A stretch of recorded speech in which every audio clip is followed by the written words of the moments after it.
Hey guys, man, I hope you're doing great. For this week's teaching, my week is slammed. So this is going to be the atmosphere that we're gonna have a weekly teaching video this week. Which I want these videos always to be a blessing to your life, to be short, concise, and man, I love the organic side of what these videos are. Because it feels like we're sitting down as warriors, having a cup of coffee, talking through really, really good things, really, really challenging things. But today, we're just having a cup of coffee in my car together. So I'm parked at a park and on my way to run some errands in between. Had a little buffer time, but I want to share something with you that has really been on my heart, man. And something that I want to challenge all of us with. So grab your coffee. If this is a time that you grab coffee, I know some of you guys are working out while you're listening to these. Some of you guys are driving. Don't make eye contact with me for too long if you're driving. Just stay focused on the road. But man, I'm thankful that you guys are watching these right now. I have my water bottle. Make sure, guys, that you're drinking. You should have a goal. I have a goal to drink at least 4 of these a day. So I know in the Soulcon challenge it says 64 ounces at least a day, but man, take it to the next level. Take it to the next level. Try to get a gallon every day. But make sure, man, make sure that you are you're focused and you're pushing yourself to constantly be growing with your body, soul, and spirit. And man, staying hydrated is one of the best ways for us to be able to do that.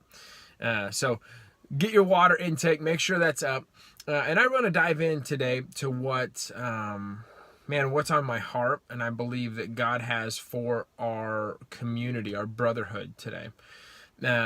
So I've been studying,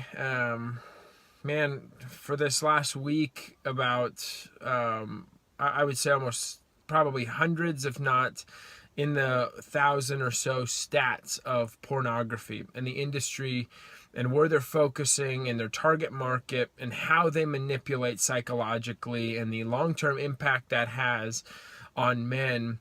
But I came across a statement that was really fascinating to me, and I didn't even know pornographer was a word, but that describes somebody that is a professional in the industry that is marketing, a pornographer. And it said pornographer groups people into 3 categories: targeted, baited, or trapped. And man, I read that, I stopped, I told my wife, and I just have been meditating on that.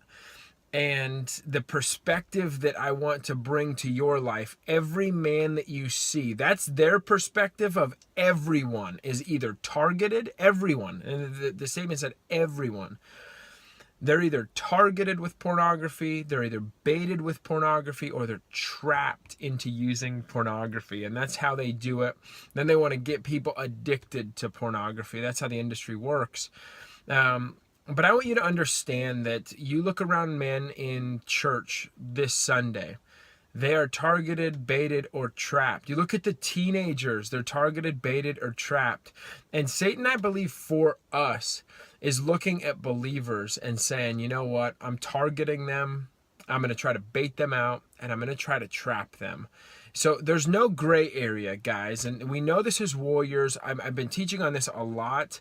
But you will not spend 1 second the rest of your life where you are not from the enemy targeted, baited, or trapped with his work. Now, we believe, we know that is true from pornographers in the industry, but we know it's true from Satan looking at us and saying, you're a Christian man, you are targeted, you are baited or trapped, and there's no other option. But here's the thing that we have to be encouraged with constantly, that we are on the winning team if we walk in the Spirit and not in the flesh. So flee from sexual immorality. Flee from, cling to the cross and run from your selfish ways with viewing pornography. If you're struggling with pornography, confess it. Get in the Soulcon community. Confess it to the guys.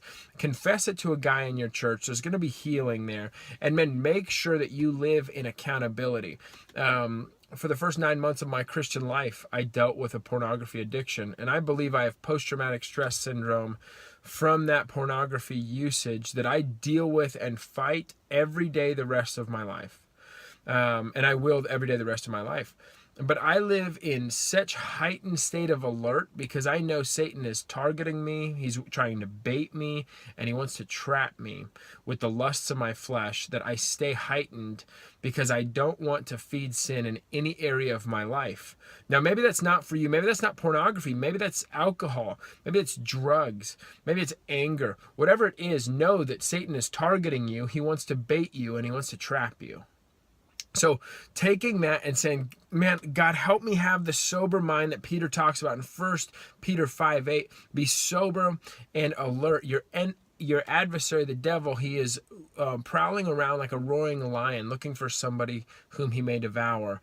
And he's looking for you. He wants to stop you from telling people about Jesus, from obeying God's commands. And let me tell you today, guys, be encouraged, and also be fearful of yourself.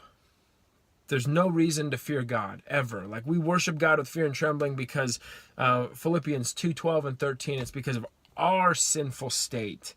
I'm afraid that I will allow the lusts of my brain, I'll justify sin, allow lusts, and it will kill my life, whether with my health, whether with my work, whether with my sexual purity. I'm afraid that this body will go that direction, and you should be too.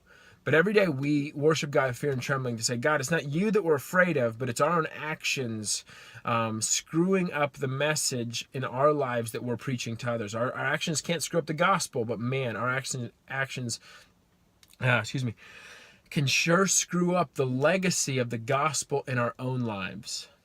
And we know this, and we've got to run from evil. We got to flee from sexual immorality. Man, if you're watching this and you struggle with alcohol, get that crap out of your house.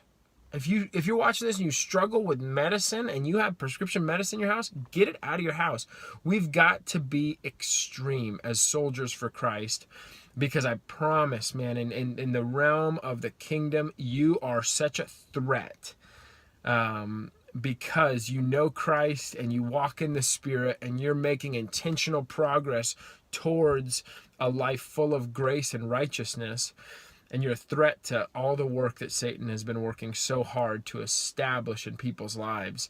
And he's targeting you, and he wants to bait you, he wants to trap you, he wants to shut your mouth and slowly torture your life. And guys, we've got to make a revolt against that by sharing the good news, by pursuing righteousness, by pursuing and warring for purity every day. So be encouraged. And man, keep kicking butt. Know that I love you guys. Know that I'm thankful for this time together. Hopefully you enjoy the rest of your coffee. Have an awesome day. And man, prepare your hearts. We have the Global Men's Gathering next Saturday, April 8th. Plan on getting with a whole bunch of guys. We're going to experience God, and the message that God has put on my heart, I believe he's put on my heart, I believe is just going to challenge and encourage your life. So be in prayer for that, and keep focused, guys. Know that I love you. Talk to you soon.